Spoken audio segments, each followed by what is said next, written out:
Hey everybody, this is Eric here. Yes, I'm coming to you today because, as it is, I'm doing exercises in my neighborhood, trying to stay in shape, trying to stay healthy. Just want to make sure that, with my age, staying in good health is the main key to living a good, healthy life. I want to share with you a story back then when I did my first LA marathon. I want to tell you how all this started. Well, it was back in 2002 after I went through a very terrible car accident. My car was totaled, it was damaged. I was badly injured in this accident back in 2002. And what that accident taught me was understanding that I was given another chance at life. And when that gave me another chance at life, all I can tell you was that it was God who saved me. So God gave me another chance at life, and I just felt a sign saying, do things you've never done before in your life. So I did. I said, okay, you know what? I'm gonna take my chances on things I've not done in my life before. And one of them was, I said, I'm gonna go ahead and do the LA Marathon. So in 2003, when that year became 2003, that was not only my New Year's resolution, it was something I said that I am going to do. So when I went ahead and looked into it, I signed up for it. And when I signed up for it, I said to myself, you know what? I'm going to do things I've never done before in my life. So I went ahead and did the LA Marathon. And boy, signing up for it was one thing. Giving me the instructions on what to do prior to the marathon was the next. The experience I had was getting the request by mail and saying that go ahead and pick up your package at the LA Convention Center on Friday and join us Saturday for a carbo load dinner. Well, what is a carbo load dinner? The carbo load dinner is where they kind of carb you up with some carbs of pastas and any kinds of carbs prior to the marathon. Well, I will never forget that experience I had on Friday. I'll never forget the experience I had on Friday when I went to the LA Convention Center and I went in there, and so many booths, so many vendors. I was like, wow. I was amazed. I was like, wow. So many things. It's like so many shoes that they were selling, so many exercise workout clothes that they were selling, for the marathon. Oh, what I picked up that day was nothing but my packet with my race bib, my sensor to put on the shoe, and my t-shirt, and all kinds of packet programs about welcome to the LA Marathon, and you name it. It was my first year doing it.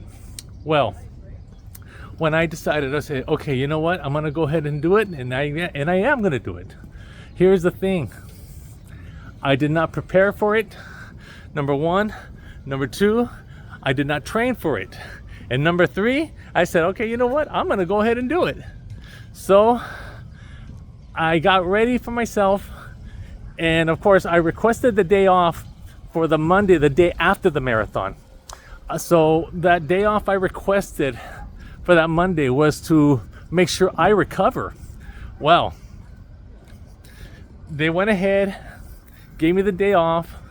Of course, when you try to do something good in your life, you're always going to be criticized by oppositions, people who oppose you, people who don't like you. One of my coworkers when I used to work at Kaiser Baldwin Park did that, and one of them said, you're never gonna make it. You're gonna quit. You're gonna quit after the first 2 or 3 miles. And he says the only marathon you're probably gonna do is the 7-Eleven beer run. Sure. Like I was gonna do it. Sure, right. I was not a quitter. And when I went ahead and started getting ready for it, I didn't have the right shoes. I didn't have the right proper workout clothes. I came in there just with the cold turkey. I went in there cold turkey, and yeah, like I said, I didn't train for it. I didn't prepare for it. But I did not go to that carb load dinner that first year I went there. Why? I didn't know. I was just too pumped up, too excited. Maybe I was just not knowing what to think. But I went ahead and just said, you know what? I'm going to go ahead and just go to the marathon on Sunday. Well, I got a good night's rest on Saturday. I woke up at 5 in the morning to get ready for race day. No one knew. No one even knew. Nobody in my family even knew I was going to do the LA Marathon. So I got ready. I went over there. There was a lot of cars being parked. And, there was a lot of people getting ready for that race day. Wow, there's so much enthusiastic. The camaraderie of so many people. It was just an amazing experience, unlike any other. It was the best experience I had, just being around all these people. You get ready, you see the lines of people, just getting pumped up, excited. The racing gel to kind of like give you energy. All these things. Well, like I said, I didn't prepare for it that day. I didn't have the right pair of running shoes. I just went ahead and just said, okay, cold turkey, just do it cold turkey. Okay. The best thing though about going, just being at the LA Marathon was running into people who I knew. Some from my work, some who I've just like known over the years, and even family members of mine. Yeah, a family member of mine. She's an elite runner. So she runs marathons. She runs, for God knows how long. Now, I haven't been in contact with that cousin of mine for many, many years. However, it was the greatest experience ever. And, everybody got so enthusiastic. They're saying, okay, runners, prepare. Everybody, there was a lot of people of different religious backgrounds and everything, and everybody praying with one another before the race, before the start of a marathon. Well, everybody started getting ready. And before you know it, they started playing the I Love LA song. And that was just to pump you up to get ready to go to that marathon. Well, as rumor has it, well, not rumor has it, I'm sorry. I don't know what I was saying. Well, as you know it, people just got enthusiastic. However, the elite runners had to start off first. And the women always start off first. Yes, that's right. The women runners always start off first. And then 5 minutes later, the men elite runners go next. Then at around maybe 8:15, the regular runners run. And here we are, just starting off the run, everybody enthusiastic, everybody happy. It's a fun thing that's happened. Well, before you know it, here I am, jogging my first mile. I jogged 1 mile, then jogged to the second, and I jogged on the third. By the 4th mile, I took it easy, took a walk, and then 5th mile, jogged it again. 6th mile, walked. 7th mile, jogged it again. 8th mile, walked it all the way up to 26.2 miles. However, what did the marathon route show me? Well, at the time, it was the start at downtown LA, right at the downtown LA skyline, around Exposition Park, around the areas of Los Angeles, from the Miracle Mile to everywhere. I saw so many parts of Los Angeles too that I love.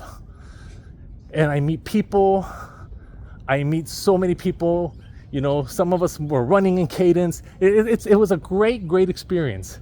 Now, there are some things that I saw at the marathon that I just, how would I say it? How some people would go inside a McDonald's, Burger King, or Carl's Jr. while running the marathon. They're walking out of there with burgers in their hands. That's right, burgers in their hands. Like, really? A burger in their hand? So I thought nothing of it. I just said, okay, you know what? I'm going to go and just continue to do my run. So I continued walking, and then I ran into a coworker from Kaiser Permanente Hospital. Well, poor thing. she's on the curb complaining of blisters on her feet. Well, immediately I told her, no, don't take your socks off, just keep on going. Well, the other coworker told her, I said the same thing, don't do it, but she went and did it, and before you know it, boy, she had to be carried. She really had to be carried by another coworker, and I said, you know what, I'll meet you at the finish line if you can make it. But here I am, walking my way to the finish line, and somewhere around mile 17, mile 18, or I think it was around mile 17 or 18. My mom calls me, and my mother called me, and like, Eric, what's wrong? Are you okay? You sound like you're out of breath. I said, Mom, you know, I'm doing the LA Marathon. My mother's like, what? Yeah, I'm doing the LA Marathon, Mother. What do you mean you're doing the LA Marathon? Yeah, it's my first year doing the LA Marathon. That's why that's why I'm out of breath. But I'm continuing going and going. And my mom's asking me, hey, Eric, exactly where are you at? I said, I'm on Wilshire and San Vicente along with the other runners. Oh no, my mother's like, Eric, oh my God, please, Eric, be careful, but whatever happens, please call me. So I did. I just called my mother after the race though. However, it did scare my mother. It scared my mother, at first, but I think the best thing was I think my mother was proud of my accomplishment, that I did the LA Marathon. But anyway, after mile 18, I kept going. Around mile 20 or 21, I started experiencing blisters underneath my feet. Yeah, I started experiencing blisters under my feet. And around mile 22, I just felt blisters popping underneath my feet. Ow. Oh yeah. Yeah. You got blisters popping underneath your feet. So, as you know it, I just continued going. And I continued going. Well, right behind me were my two coworkers from where I used to work at. And the funny thing was that they were right behind me, but she couldn't carry her for long. So, I don't know what, but all I can tell you was that I was already about to hit the finish line. And, I'm meeting and talking with other people. It was the greatest thing that's ever happened, But I had a wonderful time. Just running that LA Marathon was the best thing that's ever happened. Now, finally, when I hit the finish line, you have such a great relief. You feel that accomplishment. Yes, I know. It takes a toll on you. It took a toll on you. Your body's just is hurting. And then it's like this. Once you hit that finish line and you stop, all of a sudden your body temperature drops. Yes, why? Because you perspired away all your salts from your systems.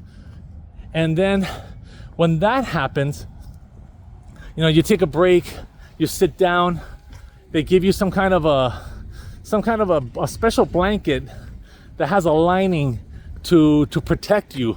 I don't know what it is. It's not a fleece blanket. It's not a wool blanket. It's a special kind of a blanket. I forgot what it's called, but it keeps you warm. They're like ponchos, but they keep you warm around because you perspired all the salts out of your system.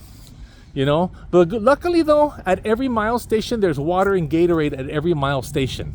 So that's what kept me going. At least I kept drinking the water, kept drinking the Gatorade, just to help me hydrate and stay hydrated. Because as you keep walking or running, you perspire away all your electrolytes, but you got to bring them back and replenish them with either Gatorade or water, one of the two.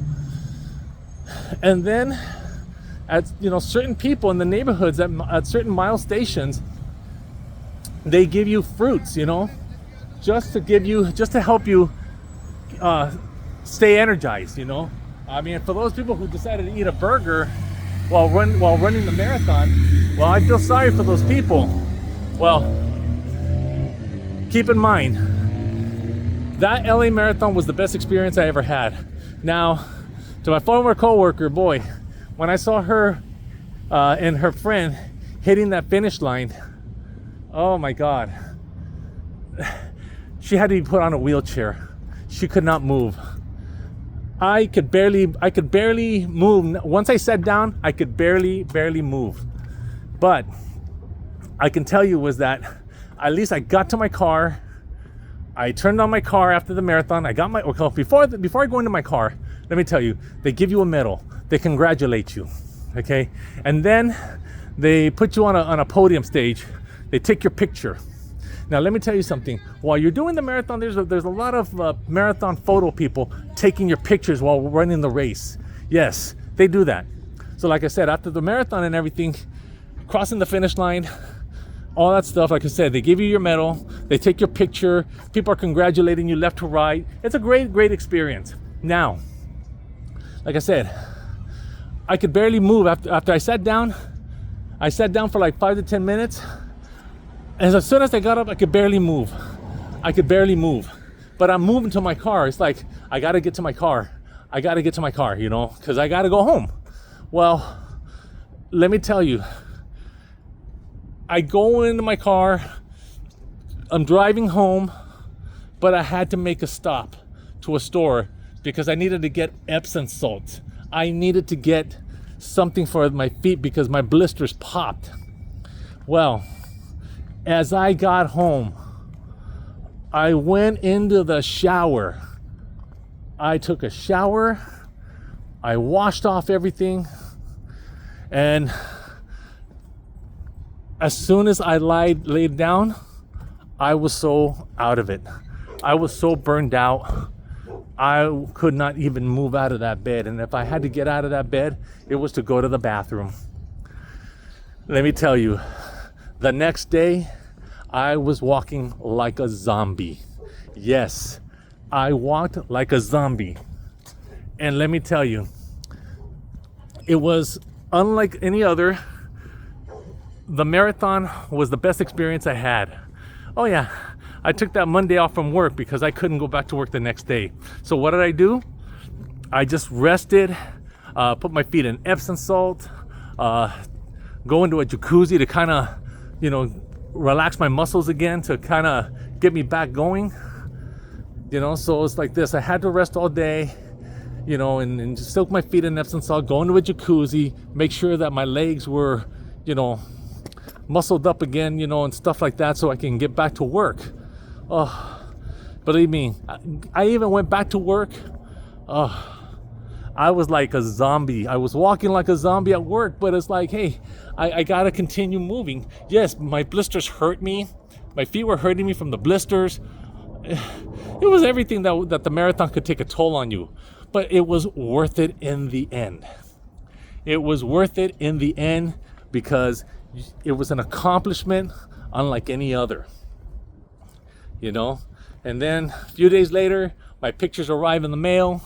Boy, it was a great experience. Now, as for that coworker, oh no, she didn't go to work for the whole entire, I wouldn't say a week, almost 2 weeks.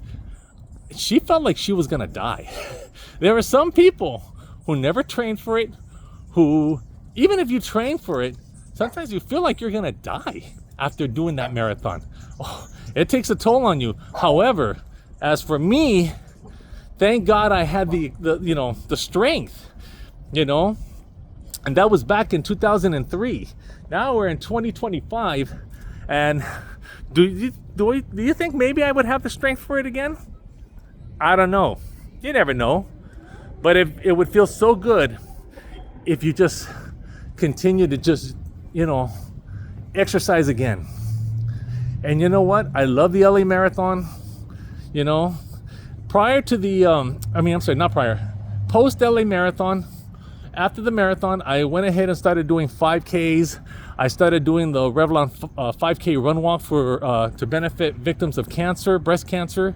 And I started doing the Dodger Stadium 5K run, you know, LA Kings hockey 5K. You know, I started getting involved in a lot of 5Ks back in the 2000s because it was something I wanted to do to keep myself in shape. So from 2003 up to 2005, I started running, started running marathons and 5Ks. Then